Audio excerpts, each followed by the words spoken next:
On this episode of DC On Screen, we say goodbye to a legend, say hello to DC Fandome 2021, and prepare for Armageddon. All that, and so much more, after these mysterious, uncontrolled words from these possibly salacious sponsors.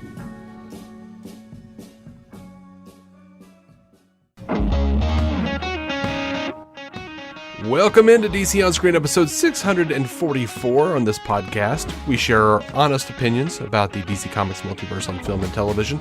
If it has been released, it is fair game, so beware of spoilers. I'm David C. Robertson, and this, the man who once tried to show off on a first date by engaging in a high-speed chase with police, Jason Goss. Guess how that ended? Poorly? I had handcuffs on. Sure. Natural. Not by the cops. Oh. Well. Hey, man, you roll the dice enough, eventually it comes up on your side. All things coming up, Jason. I did ruin a Vespa. All right.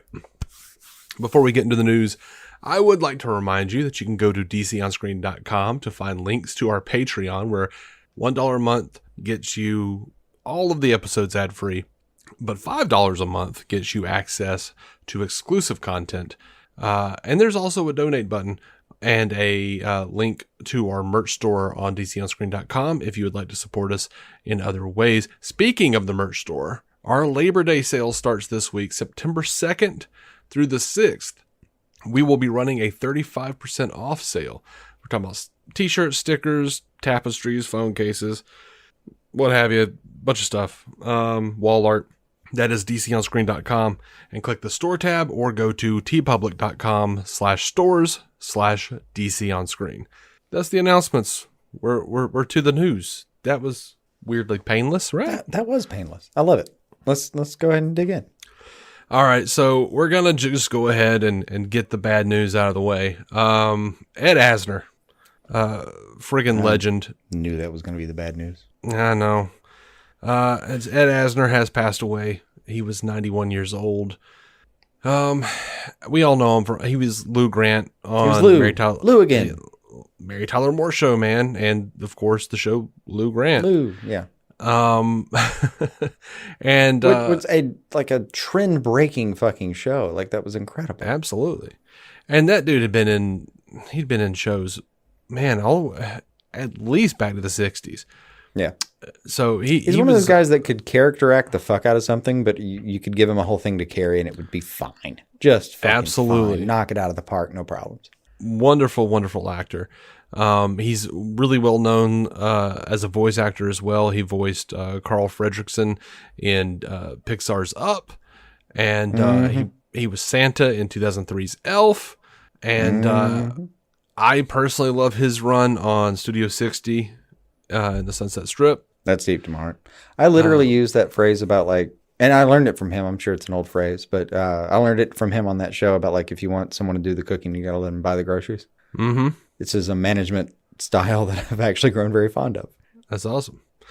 I love him. And have you seen Dead to Me on Netflix with Linda Cardellini and Christina Applegate? That show is fantastic. He was wonderful in that. I have not.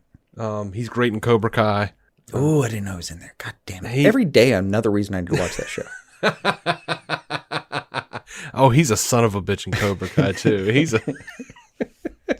No, that was part of the joy. He could be your fucking uncle that you would, never recover from his death, like so many people I'm sure have. And then he could be just this son of a bitch that, I don't know, man. He was just such a fucking flexible actor. Yeah. God, he was good. And as far as DC's concerned, the reason we're bringing him up here, he was Roland Daggett in 5 episodes of Batman the Animated Series. He played Granny Goodness in 4 episodes of Superman the Animated Series, and then previously my favorite, Granny Goodness. Yeah, and then Granny Goodness in an episode of Justice League Unlimited. He also played Hephaestus in Justice League Unlimited. He was Granny Goodness in Superman Batman Apocalypse. He was Perry White in All-Star Superman. He played Kent Nelson in Young Justice. He was a hospital patient in an episode of Doom Patrol. Dude's got his fingerprints on DC. Yeah, all over the place. And not only DC, but he's got him on Marvel too. He was J. Jonah Jameson in one of my favorites, the Spider-Man animated series from the 90s. Yeah. Fox Kids, man. Yeah.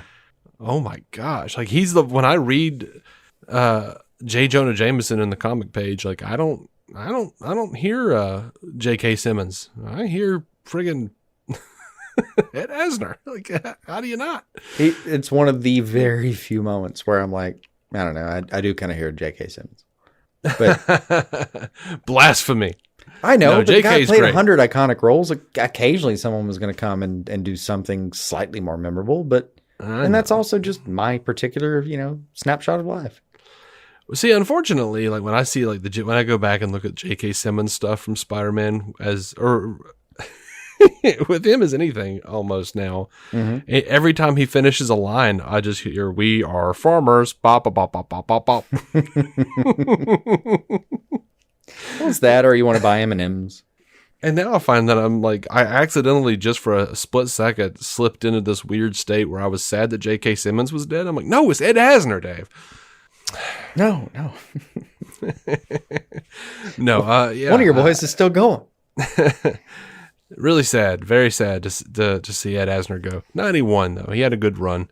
No, I mean, and people say that, but I guess it's I'm sure he would disagree if he was still able to. He'd be like, I wonder though, at that age, like I don't think I would disagree in particular if I got to 92 and I was still roughly kicking and doing stuff a year before. I think I'd call it a good day.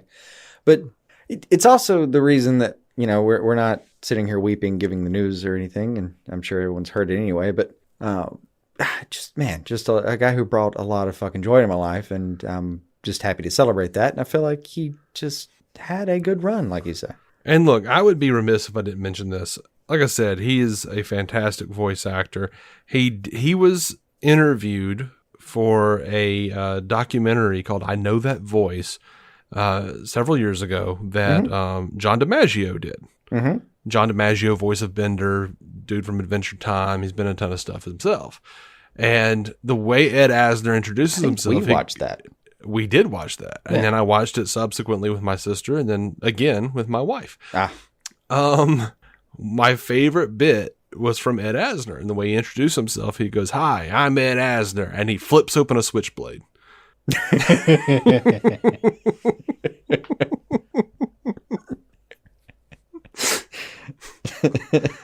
It's like just so random, but then in hindsight, so wonderfully Ed Asner. Yeah. So, gonna miss the hell out of that guy showing up and stuff. Like, I just love watching something and then, oh, there's Ed. Yeah. Look at him, just being a bastard. He's in so much, he'll still be showing up. And that's the fun thing. Like in Cobra Kai, like I said, total son of a bitch.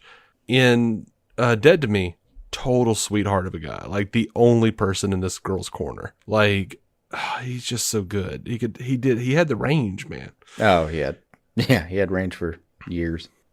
Anyway, we're gonna move on to DC Fandome. Mm-hmm. Which, look, I know there's a bunch of stuff going on. There's a bunch of stuff out there in the world. First of all, they released a poster. And I have been hearing nothing but shit on Twitter about this poster. Like, it's so cluttered. It's so blah, blah, blah, blah. Why'd they have to put friggin' Superman and Lois, Superman on there instead of Henry Cavill? Well, Henry Cavill's not slated to be in anything, so shut the hell up. Like, there's no reason to put Cavill on there. Superman Lois is actively going. Why'd they put Supergirl on there? She's ending because they're going to do a tribute to Supergirl. Like, it's not a mystery. Or the important thing to remember with any of the hype for Fandome right this second. And look, man, I'm not like just jumping out of my seat ready for it right this second. I just am. The thing to remember, though, is it's not about everything you could possibly have. Yeah. It's about what's actually on the docket and they're planning for and trying to pimp right now. Mm-hmm. That's the entire concentration of this event. It's a press junket that we actually are like getting to go to in a certain way. And, now I've seen a lot of people complain, like pretty much everyone's losing their minds over this trailer. And not the trailer, the poster. And I'm like, you guys, it's a freaking poster. I mean, I personally went through every character there and just, some things are more or less exciting, but there shouldn't be anything here that's inexplicable. Well, no, but by and large, it's an ugly poster. It's an ugly poster. It's so cluttered. It looks like amateur hour. It just depends. It depends on what your aesthetic is. Like, they're very much going so. they're going for energetic, they're going for excited, they're going for like trying to make everyone understand that there's something there for them. It's also very rote and formulaic for like one shots like that. It is. It's exploding from the middle like a fucking flower blooming and stuff. Like it's how many of these have you really seen in your life if you think about it? Right. And Dozens. would I put it on my wall? No. No, it's not up there. I mean, I have the 3-shot thing from Jim Lee last year, but that's also Jim Lee drawn. Mm-hmm. Now look, I was curious. I myself am a graphic designer. I have gotten paid for graphic design. Mm-hmm. My Well, you should. My sister is a graphic designer. As well, she should. She's currently illustrating a children's book. Mm-hmm. Me, I was like, meh, it's all right. It's fine. It's just a poster. Sent it to her. She said, it looks cluttered, but it's a poster. I know her. I know her design sensibilities. She doesn't like cluttered. I get it. My brother-in-law, graphic designer. As well, he should. I've He seen all looked their at it. work. They're good. He Including looked at it. He said, yeah, it's a bit much, but they're trying to get across like that all this stuff is going to be, So like even like But that's the thing. It's supposed to be explosive, exciting. Like it literally looks like an explosion coming out of the page. Like I don't know how to English major this for anyone any better than it already is. and Metaphorically is a bunch of diverging interest all coming together in some kind of universal thing and all exploding from the same center point. Like what else do you want, man? And some things come and some things go and some could say it is a multiverse. Yeah. There's no Cavill or Affleck on the thing, but there is Supergirl outgoing, as you say. And then there's Pattinson right there, like just chilling in the middle, ready to go. Right. It's like Pattinson and freaking Zoe's Catwoman on either side of freaking Black Adam, which, by the way, we have never seen a front view of before until this poster. And he looks badass. Why is no one talking about Black Adam? The Black Adam reveal. I agree. I think people are waiting for the like Boss Logic shot. Yeah. But I also feel like you kind of got that. Like before they even shot the movie. And Restore the Snyderverse was like trending again, like, and everyone's like celebrating, like all the Snyder people were celebrating that like it was beating out the Fandome news and stuff. I'm like, yeah, but you guys are doing this to spite Fandome. Like, that's the toxic version, you guys. Yeah. It's one of those things where it's coming from a good place in certain ways and not others. Like, yeah, I mean, yes, I want to return the Snyderverse. I'd like to see the rest of Zach's thing, but I mean, not like this. Don't do this. Not at the expense of everything else DC is doing. Yes, and all the creators who are working very hard to do something they love. Like, exactly. It's supposed to be, in addition to. It's not a sacrifice for. And that's something that a lot of some of that movement is. I mean, granted, there's a lot of this that I would, put on shield and fight for. But there's that portion of it where it's like, how dare they make this because they should be making this instead. First of all, I can't explain the term zero-sum game more than I have on the show already. That's right. It's not that. Go look it up if you don't understand what I've said. Mm-hmm. It's not as simple as one thing is not the other thing, and you lose that thing because of it. It's just not that simple. But if that's still confusing, fair, a lot of these people are our age and growing up. It was kind of when budgets worked a little differently, but it's not that way, and it hasn't been that way for a very long time, and especially not in this new climate where streaming is so accessible to creators. So you can't just say like, oh my God, I can't believe we got this one thing. Where's my other thing that I wanted? Well, the other thing you wanted is possibly in your hands too. But I don't know, man. You can't just go after all of the creators for all of the stuff that's happening right now and say, oh my God, I cannot believe we don't have Snyder. Look, man, there are no previous plans. And if you're hashtagging Restore the Snyderverse, and God bless you, I hope so too. But you can't possibly be hashtagging it and not be aware of like the Ann Sarnoff interview and shit like that. Mm-hmm. Or everything Snyder said for months after that, where he explained over and over again that I still don't fucking know what the hell that movie did. No one told me. Yeah. Like he has gotten zero Chuck phone Roven. calls. Chuck Roven doesn't know. Yeah. Like you can't know all of that and still think that Snyderverse is going to be part of DC Fandome. That's a logical gap I can't make sense of. Please let me know if I'm missing something, but I don't know what to tell you. Yeah. So actually getting into what has been announced for Fandome 2021, as far as movies, but first of all, let me just say it is scheduled to happen on Saturday, October 16th, beginning at 10 a.m. Pacific time, 12 p.m. Central time. As far as movies, we've got an exclusive new trailer for The Batman, new content for DC League of Super Pets, which The Rock is playing Crypto. I don't know how you're not excited about that, even if you're an adult. I for sure am. Yes. We've got a, I know, you've got a, yeah.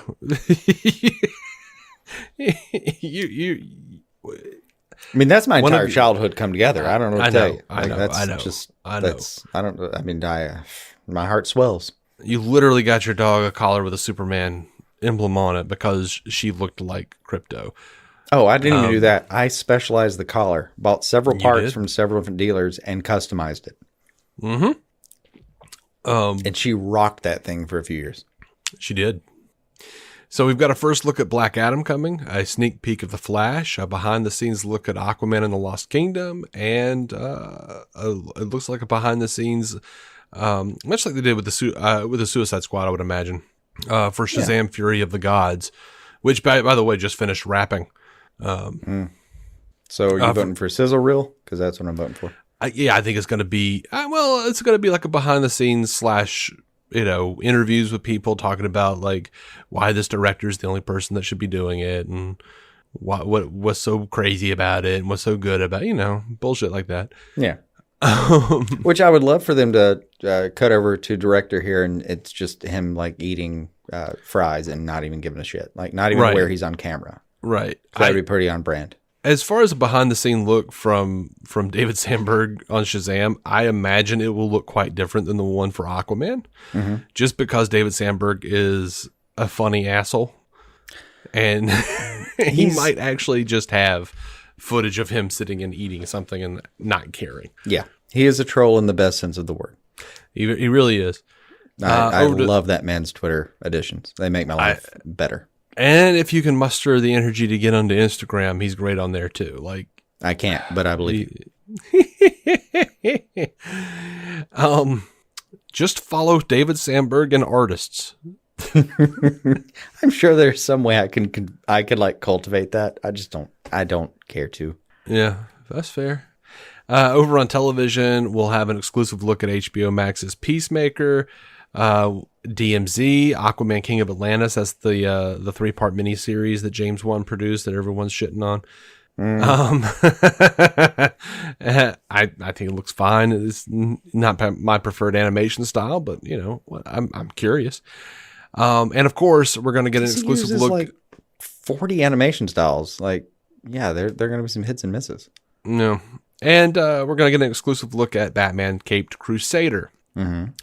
There will be surprises from the new series, as well as new looks at returning HBO Max favorites Doom Patrol, Titans, Harley Quinn, and Young Justice Phantoms. New looks at seasons of CW's Batwoman, The Flash, Superman and Lois, Netflix's Sweet Tooth, which we don't really cover here on the show, but hell, is here on the listing, so why not? A farewell tribute to Supergirl, a 100th episode celebration for Legends of Tomorrow, a first look at Naomi, and a sneak peek at Stargirl. For video games, they'll have new reveals from Gotham Knights and Suicide Squad Kill the Justice League. And for, of course, comics, panels for Batman Fear State, Black Manta, Wonder Woman Historia, Nubia and the Amazons, The Wonderful Women of the World. And there's going to be an update on the return of the Milestone universe. So there's a lot of stuff they're packing into this. In the actual comics, that's kind of already come back. I believe that's already started. And they're going to do simultaneously DC Kids Fandome, which will have specific kid-friendly content, including stuff for Bat Wheels, which, again, I'm kind of excited about. Teen Titans Go and DC Superhero Girls. Do you know about Bat Wheels? Have we talked about that? I thought we talked about that on the show. Where it's like the Bat computer turns all the Bat vehicles sentient. Yeah, it's Bat Transformers. Yeah. Not hating on the idea. It sounds delightful in a certain way, but yeah, I'll probably buy the toys because I'm a fool. And for the first time, we'll be able to watch it on the Fandome site or watch it on Twitch, YouTube, Facebook, and Twitter. So, like, you can pretty much just watch it anywhere you want. Mm-hmm. You can register for free at dcfandome.com to get news directly sent to you. And you'll also gain access to members-only exclusives. So you can already check out the DC Fandome shop. They're releasing exclusive DC merchandise leading up to the event. I mean, it is a no-brainer, man. And look, DC Universe Infinite is also going to be, in conjunction with the event, releasing more than 300 comics and graphic novels to read for free with registration. Nice. We're talking about Flashpoint, the first volume of Injustice Gods Among Us. I mean, the first volume of The Sandman. So, like, a whole bunch of DC goodness is coming up. A lot of stuff you should be excited for instead of pissing on a poster. And look, I know that there are other, like, separate things. Yeah, like, relatively. Like, it's, what is that? Like a 200 megabytes at full resolution. Mm-hmm. That poster. Something like that, yeah. Versus how much actual data is coming to you. Come on, man. Mm-hmm. Get the fuck over the poster. It's the first impression. We know what they say about these things. Now, look, I've seen some stuff online floating around. This, like, a breakdown of some of the panels. Someone said that one of the panels was there are going to be 3 secret movie panels. Mm-hmm. I don't know what those are. Time. I assume Batgirl and Blue Beetle will be part of that. That's what a lot of the rumor mills are churning out. Now, there was some kerfuffle last year, though, because there was one secret project panel kind of got removed. Yeah, that's why they're not announcing it. Because these things aren't in stone. These things are not in stone.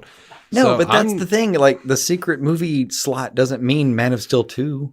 That's what everybody thinks. That's what everybody thinks. Like, it's the Henry Cavill movie. No, most likely it's Batgirl and Blue Beetle. And they might have something from the Val Zod movie. Maybe. And look, I'm down with either. But, I mean, honestly, like, if there was something I might be able to suit up for and just head down somewhere with a sword and some grenades, it might be a Man of Steel 2 movie. Or even a Val Zod. But yeah, I'm not going to, like, pin my hopes and dreams on that secret slot. Right. So, yeah. Maybe before, but after the last year, come on. Like, learn from these moments. I personally have not seen any of the panel breakdowns officially released anywhere.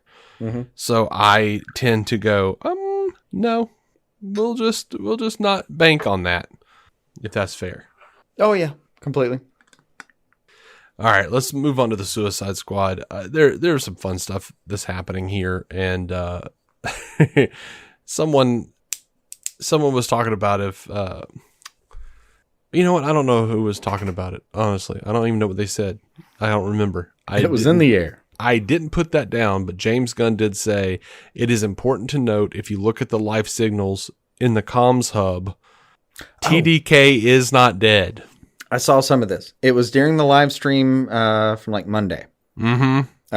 Where the whole cast and crew was, or, cast and relevant crew, I guess, was watching and tweeting along. It was a live tweet thing or whatever. Yeah. And Nathan Fillion said, I noticed that very loudly when I was in the theater. Apologies again for the disturbance. And I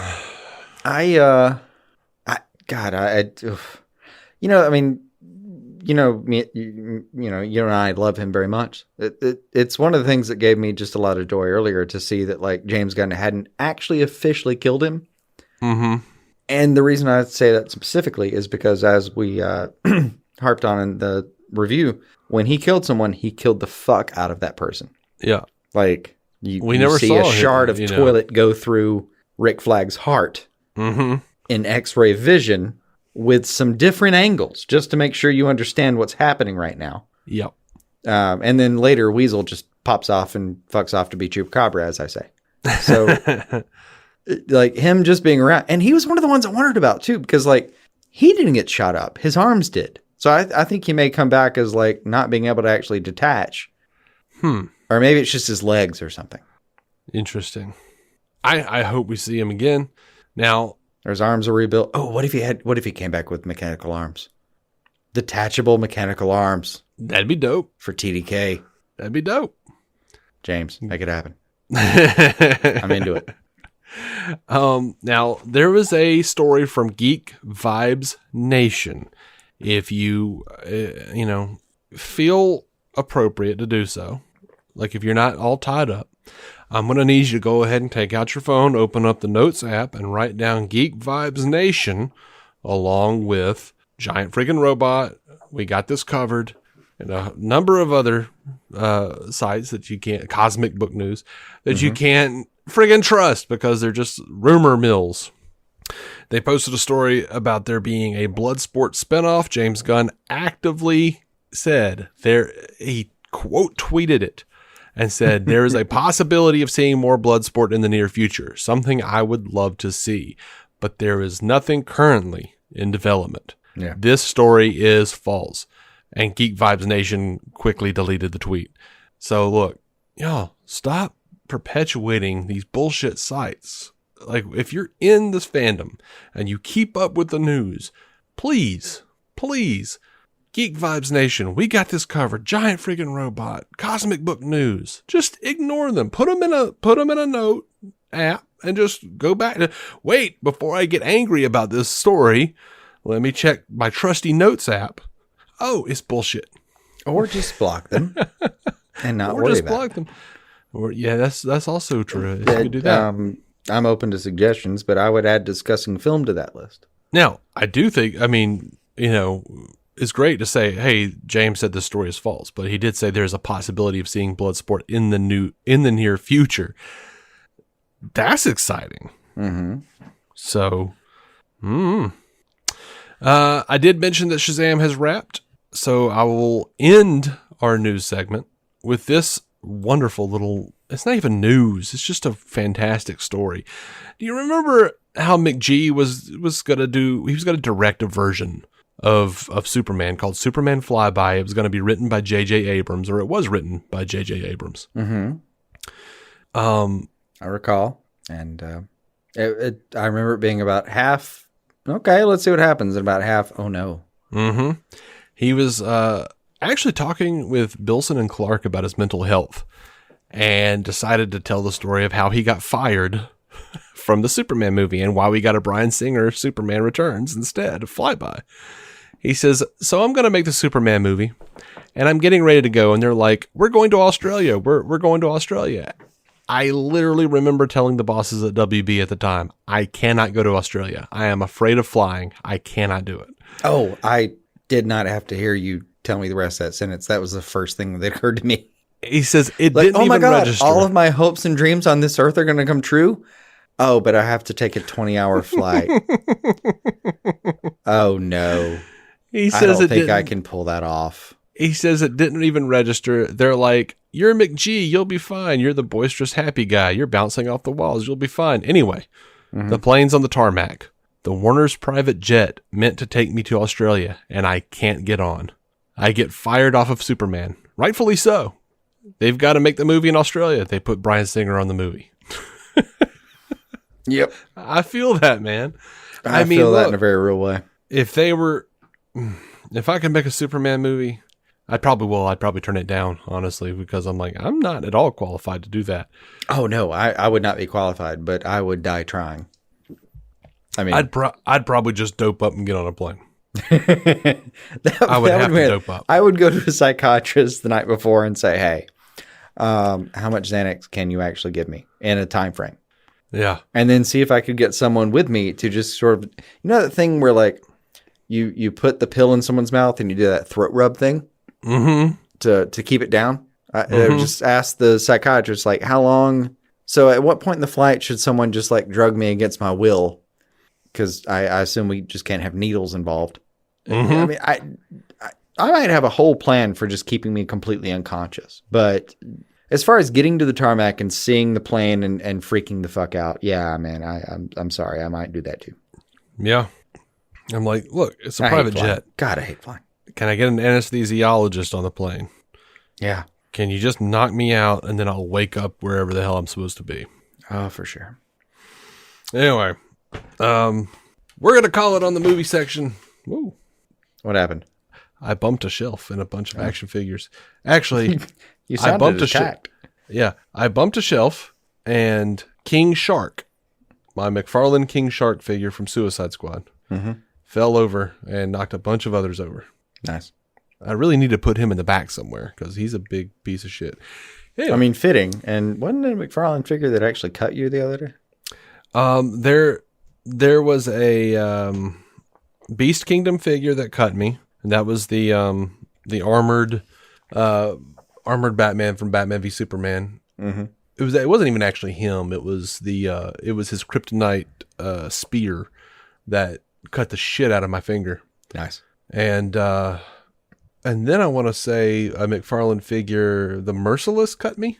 It was either the Merciless or I think it was the Merciless. I don't think it was Devastator, but both good. Yeah. Oh, and Steppenwolf cut me from Zack Snyder's Justice League. Nice. That was a McFarlane. Anyway, one of the more fitting would be like if Robin King got you. Like, God, that was one seriously unpredictable motherfucker. No, he's over there next to the Batman Who Laughs. I know. And I feel like one day you're going to grab him and pick him up, and he's just going to puncture your bone. And I'll be like, that sounds right. Yeah. It sounds right. How much of your finger did you lose? Half? You got off lucky.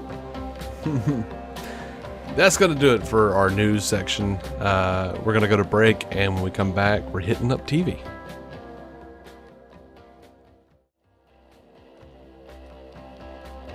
We are returned, and we're going to talk a little bit about TV. Someone asked James Gunn, talking about Peacemaker, by the way.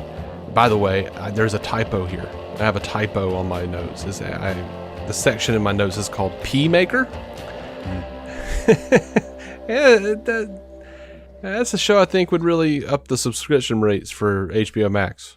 I thought it'd be like PIE and just a guy who is really good with a set of kitchen knives. Oh, no.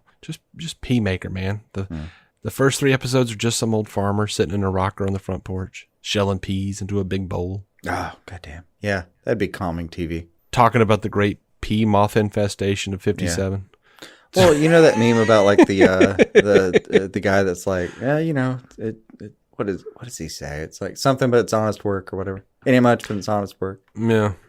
And then like near the end of the 3rd episodes, it gets into some uncomfortable territory because he starts blaming the Jews. There's that. There's actually a whole podcast about the immigration efforts and how they affect Alabama's agriculture. But yeah. And, long story short, bad. Right. Yeah. Draconian immigration and agriculture and produce prices, not great. Bedmates. Yeah. Roughly. Hell of a thing. Yep. There's a lot to work out there. Someone asked James Gunn on Twitter, how many of the Suicide Squad characters will we see in Peacemaker? He says Peacemaker, Emilia Harcourt, John Economos, and, well, heck, maybe one more. Is it Bloodsport? Can it be? Raise his hand from the back of the glass. Maybe. Yeah. Also, kind of want to see Weasel. Wouldn't hurt it. I mean, honestly, like, no matter who, this person was, would you be disappointed? No. It was a fucking hell of a cast. It was. That could be Sean Gunn as Calendar Man, and I would be deeply into it. Yeah. In fact, I'm now voting for that. I don't know. I can't vote. Go for it. I'm just excited for all of it. Yeah, there's a lot of possibilities here that make me really happy. Mm-hmm. Now, over on Superman and Lois, they have added Tayler Buck as a series regular for season 2. Tayler Buck played Natalie. Are you caught up? Not really. Ooh. First half? Well, people who are caught up will know who that is. Okay. And hey, this is on me. I accept my fate. As someone who has finished the first season, that is very exciting, but not unexpected. Fair enough. And excitingly, we're getting another crossover on the CW. The Flash is going to do a 5-part event, Armageddon. And it's going to have appearances from Javicia Leslie as Batwoman, Brandon Routh as the Atom, Cress Williams as Black Lightning, Chyler Leigh as Sentinel, Kate McNamara as Mia Queen, and Osric Chow as Ryan Cho. And that event will kick off November 16th at 8 p.m. And it will pit the super team against Eobard Thawne and Damian Dark and Despero. That's fantastic. Yeah. I mean, Eobard said, something along the lines of like, when will you see me next? So Tony Curran, the guy that played, do you remember the guy that played Vincent Van Gogh on Doctor Who? Yes. He's playing Despero. Oh, goddamn. That's so fucking good. Yeah, he's being described as a powerful and intelligent alien possessing incredible powers. That tracks with Despero. Mm-hmm. After leaving his home of Kalanor, he traveled to Earth on a deadly mission, one whose outcome will decide the fate of humankind and put him on a collision course with Team Flash. Now, we don't know exactly how much connection there will be between this and the Armageddon 2001 comic event, but Armageddon 2001 dealt heavily with the character of Wave Rider, not to be confused with the ship. The ship was definitely named after that character, though. Right. And the villain Monarch. And there was a lot of time travel. So, I mean, Damian Dark, as far as we know, is dead. Eobard Thawne, time travel up one side and down the other. Yeah, Mia Queen is kind of be places. Mia Queen is from the future. I'd love it if they wrapped up her story, the cliffhanger that they had on that backdoor pilot that never went anywhere. Agreed. Mr. Spoiler himself, the Flash showrunner Eric Wallace, said in a statement, simply put, these are going to be some of the most emotional Flash episodes ever. Plus, there are some truly epic moments and huge surprises that await our fans, and we're doing them on a scale that's bigger and bolder than our traditional Flash episodes. So yes, Armageddon is a lot more than just another graphic novel storyline. It's going to be a true event for Flash and Arrowverse fans, old and new. Honestly, I can't wait for audiences to see what we've got planned. By the way, I can't help but notice that Ryan Choi is there, and as is Ray Palmer. Passing of the torch? Passing, possibly, or just tandem. Given this universe, fuck it. Yeah, who knows? Chyler Leigh from Supergirl said of the event, said, "What I will say is I am very, very, very grateful to be part of it. I was asked if I was interested and if I wanted to, take part. And I was like, hell yeah.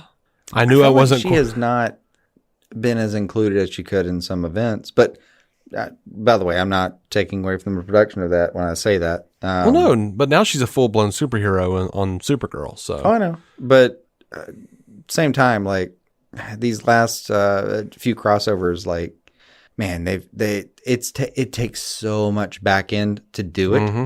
and it didn't seem like she necessarily got all the face time that she might have deserved because she's fucking great. Yeah, but yeah, she was talking to the Wrap. Love to see her here. She said, "I knew I wasn't quite done with Alex or Sentinel. I just had that feeling along the way. I was I'm just not ready yet." that tracks. Melissa Benoist over on Supergirl destroyed, like done an incredible job with that character over the years. Who? Chyler. Okay. I just met with Alex and Jen. Like she's just been incredible as an actress over the years. She's done a really good job. Yeah. Melissa Benoist over on Supergirl confirmed to Entertainment Weekly that McCad Brooks, Jeremy Jordan, and Chris Wood are all returning for the series finale. That's James Olsen, nice. Winshot, and Mon-El. So, yeah. I mean, how do you not do that? How do you not? It's the finale. I agree. I'm into it. Stargirl, which, by the way, has been phenomenal this season.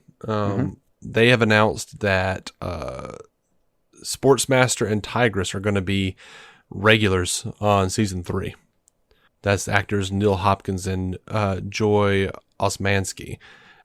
So yeah, that's from Deadline. So yeah, I'm into it. They were engaging characters. They just were deeply hateable.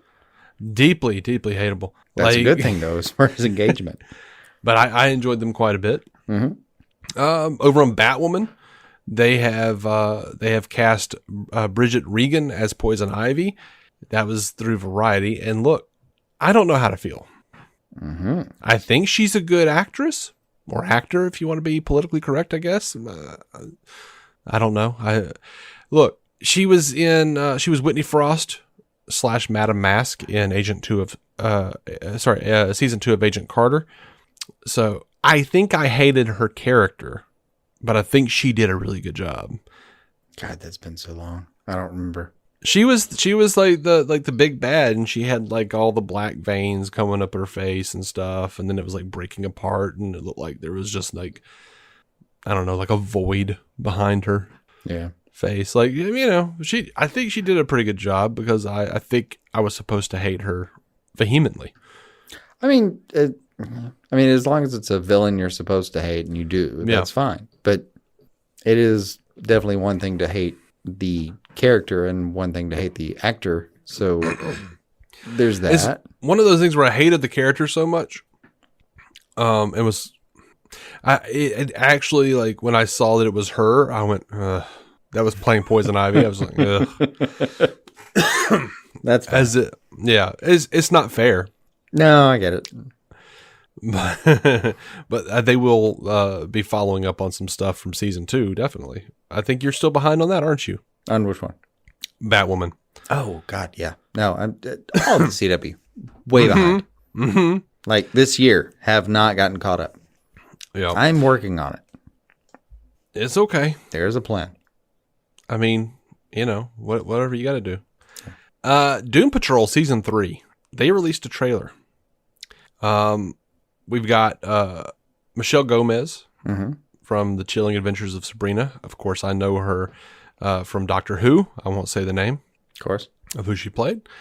But she's playing Madame Rouge, and it looks to me like she'll be taking the place of the Chief a little bit this season.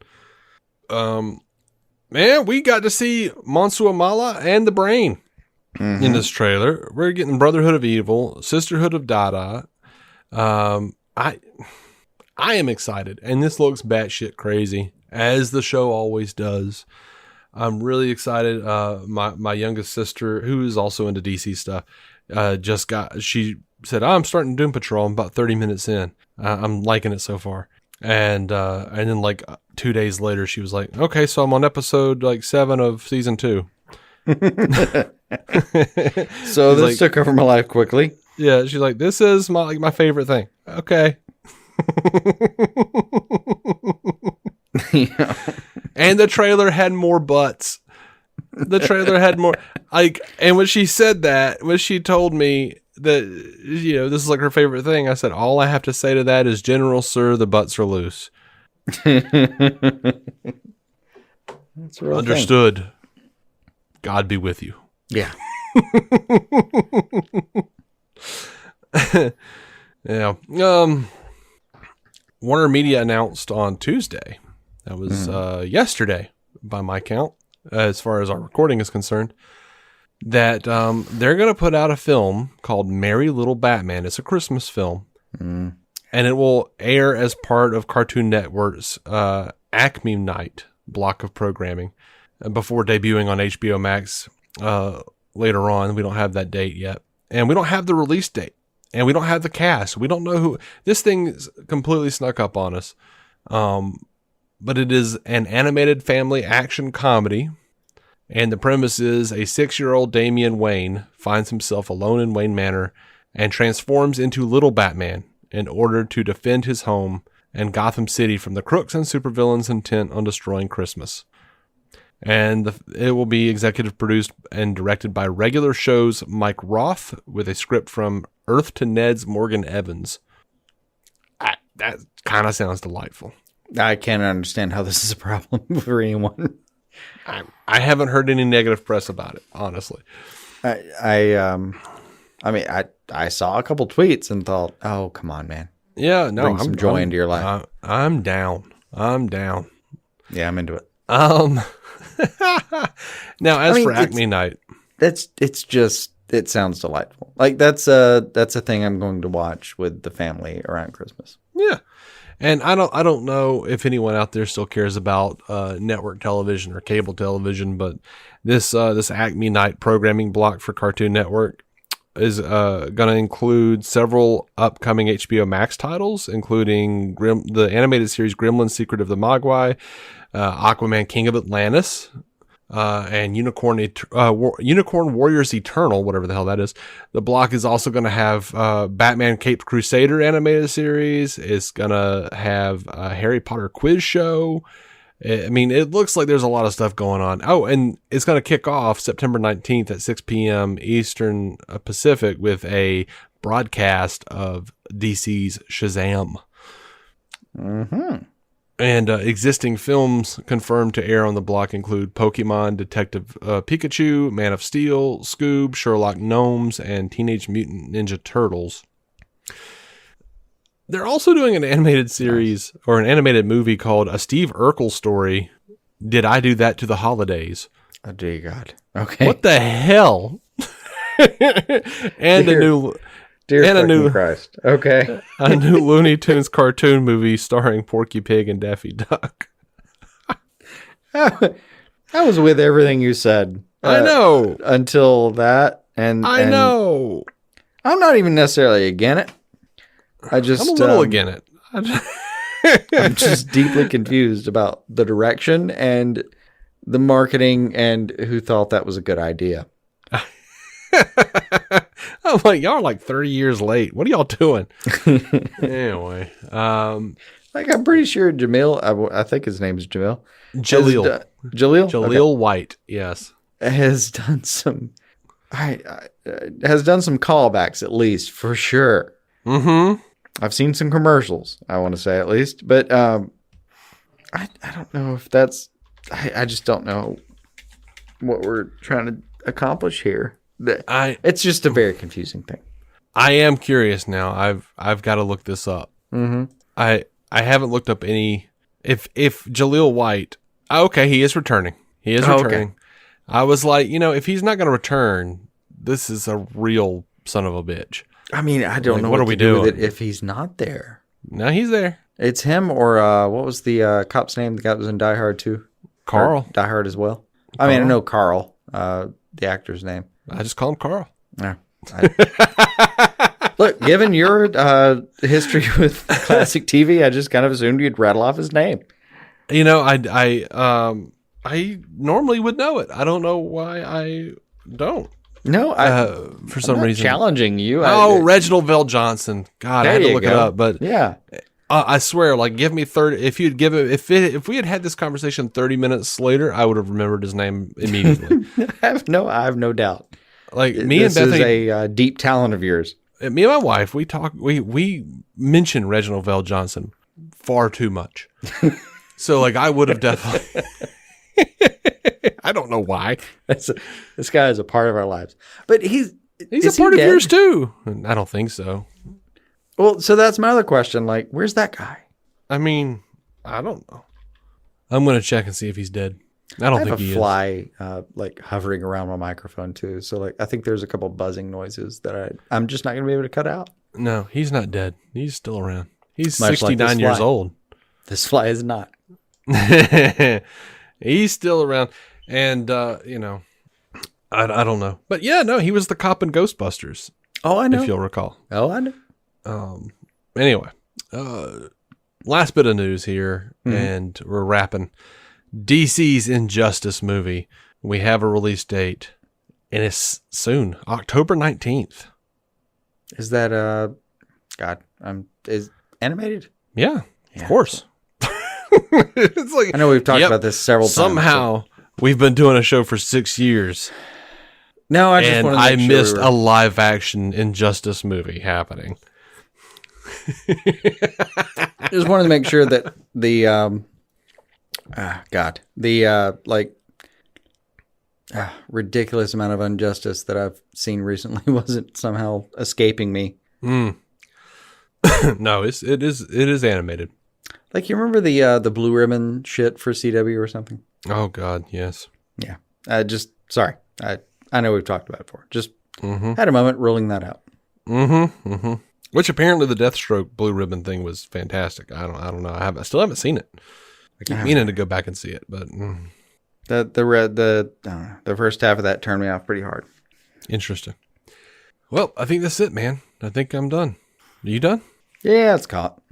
All right. Well, we are DC On Screen. You can find every episode for free on DCOnScreen.com. You can also find a link to our merch store. You can find our link to our Patreon over there. My name is David C. Robertson. You can follow me on Twitter at David C. Robertson. That is Jason Goss, the other man you've been listening to. You can find him on Twitter, and he'll talk to you at DuckDuckGoss, Goss.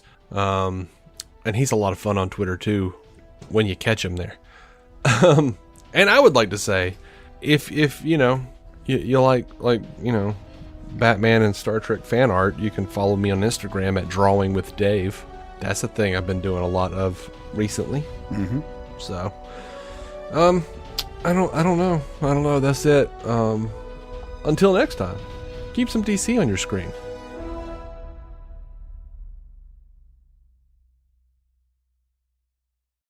Our intro music is by Jason Goss and Michael Shackelford.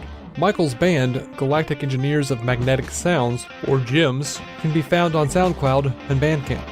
Visit DCOnScreen.com to find our Patreon, merch, contact information, and every episode of the show for free, including crossovers we've done with other podcasts. DC On Screen is a maladjusted production. For more from me and Jason, including sketch comedy, vlogs, parodies, and our improvised web series Hey Guy, visit maladjusted.tv.